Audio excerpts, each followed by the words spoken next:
Hello everyone, this is Jeff Rich from The Burning Archive, and this is my voiceover of my 8th of February 2025 post Crooked Timber of the US Empire. And if you're listening to this voiceover on the podcast, you can read it all at jeffrich.substack.com, which you can join just by signing up for free, and you can also become a paid subscriber for just $5 US or $50 US a month. No tariffs applied.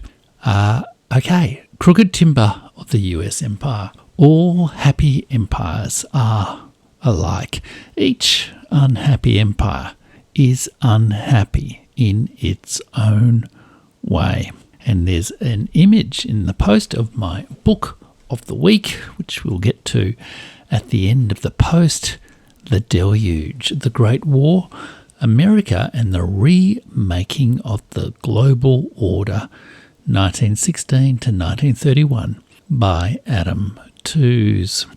The happy empire believes the gods smile on its homeland. Its civilization is uniquely endowed with gifts to see further than other peoples. Its constitution is an act of genius. Its armed forces the greatest ever assembled. Its powers undying. Its domination is a gift of order to the world. Its culture holds the greatest stories ever told.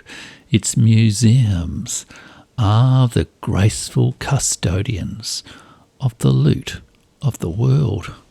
Like Donald Trump at his 2025 inauguration speech, the happy empire lives forever at the dawn of a golden age. But each happy empire becomes unhappy, and then the stories twist back into crooked timber. Some empires collapse fast, some slow. Sometimes they fight back, sometimes they throw themselves in front of trains like betrayed lovers. Sometimes, but they are haunted by the ghosts of their wiser victims, like Macbeth was haunted by Banquo's ghost. Sometimes we narrate the fall of empire as tragedy, sometimes as farce. Unhappy empires twist their stories, but not in conditions of their own making. The conditions conceal each uniquely unhappy way. There are always money problems, debt, exploitation, and luxury do their work. There is often military overextension and generals who relive borrowed glory. There is the usual human frailty, wayward minds, prodigal sons, the addictions of fame, power, drugs, and ideas. Grandiose ideas like occupying Mars or renewing greatness by seizing territory, or the Panama Canal, march their leaders into swamps. Sometimes the climate has the final say. But unhappy empires are dangerous. So much depends today on knowing the unique unhappy way of the American empire. American commentators like to imagine their story as the culmination of Athens, Rome, and Pax Britannica. But they mislead themselves with this tale of a greater Rome and a misunderstood Thucydides trap. Britannia did not hand over peacefully her rule of the waves. In other stories, we see fragmentary clues, strange love's child, a Fourth Reich, the corruption of the military-industrial congressional complex, an American disease, far-right madness, the moral stain of slavery, the redemption of the American soul? Or was this romance made in Hollywood in a well-lit studio in front of a green screen? In Moby Dick, Herman Melville envisioned the American unhappiness as the vengeful religious grandeur of the pursuit of the white whale. He wrote of America, "You cannot spill a drop of American blood without spilling the blood of the whole world. We are not a nation so much as a world." The tragedy was Starbuck could not disarm Ahab's vengeance. Today, America launches its expeditions to hunt the white whales which wounded the American dream, not from Nantucket, but from Langley, not with whaling spears, but with drones, psyops, and AI. In History Has Begun, the birth of a new America, Bruno Matthias reversed the fable. He celebrated American unhappiness with reality because it was the inventive resource that would empower America to rebuild the world again, safe for America, without making it look like America. History had not ended, it had just begun. But history, alas, does not read from its lines. However, we imagine the story of American decline. Today its leaders and its people seem unable to arrest its fate.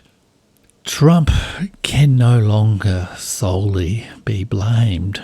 America has fled reality into a bubble of impunity that stops Americans from learning the consequences of fleeing reality. Its leaders and citizens believe that consequences are for lesser nations, but the consequences of imperial impunity disorder the unhappy American nation and destabilise the world. Impunity leads America to denounce the use of nuclear weapons and to fail to apologise for Hiroshima, to declare on Victory Day that the US defeated fascism in Europe, to exempt Kissinger, the Iraq war hawks and the guards of Abu Ghraib from The Hague, while arraigning defiant world leaders before a court it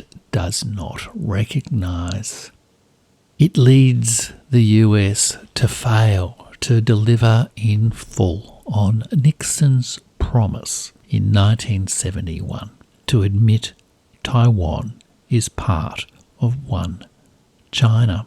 Impunity leads America to abuse the privileges of the reserve currency system it insisted on in 1944, to play congressional politics with the debt ceiling, to declare itself not a deadbeat nation when it raises its credit limit but does not pay off its debt.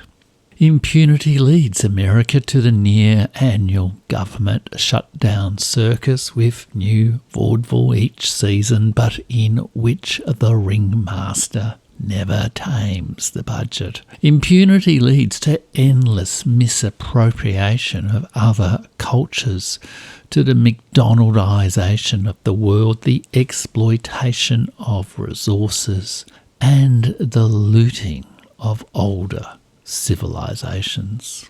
Impunity leads America to say its prayers every day after another mass shooting, but refuse to learn from any country, Australia or El Salvador, where mass murder is not a daily event.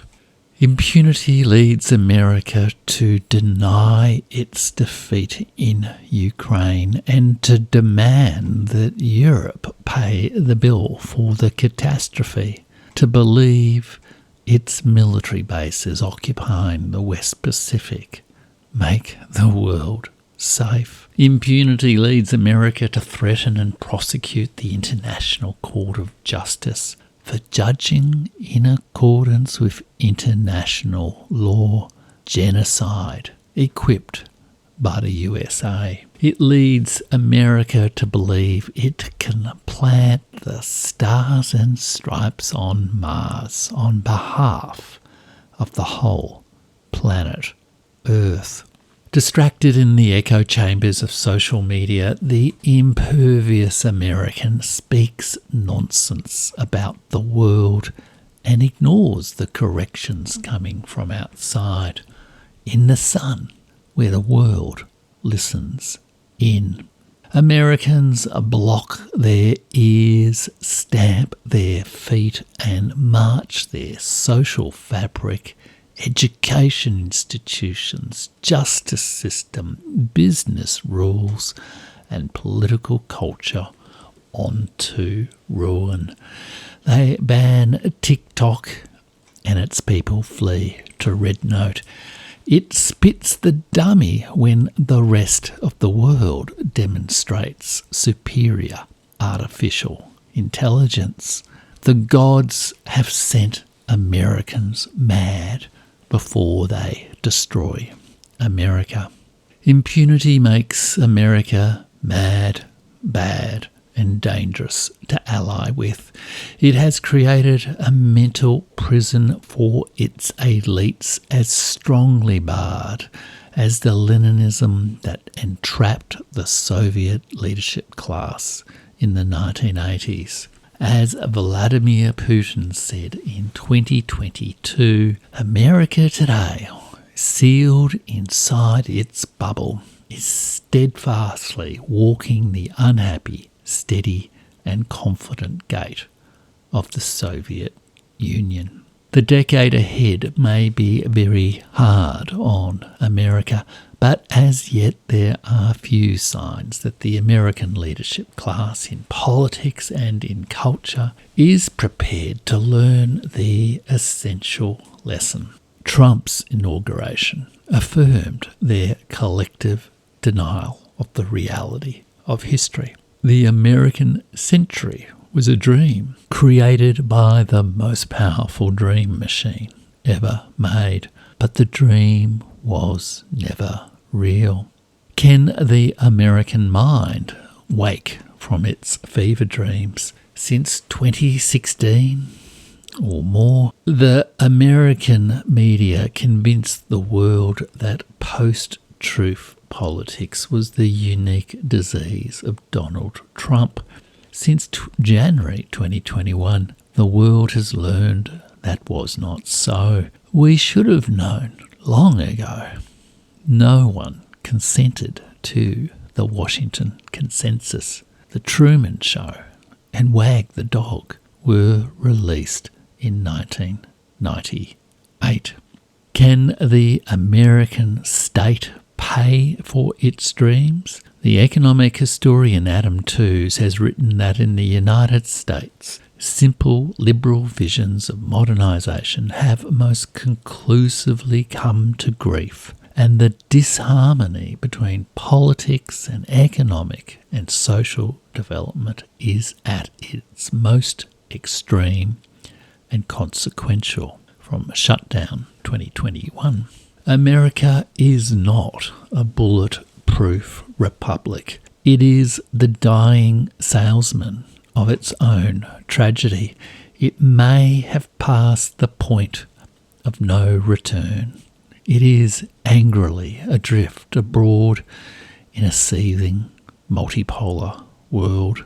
It is beset at home by accelerating crises of climate, infrastructure, economy, society, culture, emergency management, transport, safety, and frankly, common decency.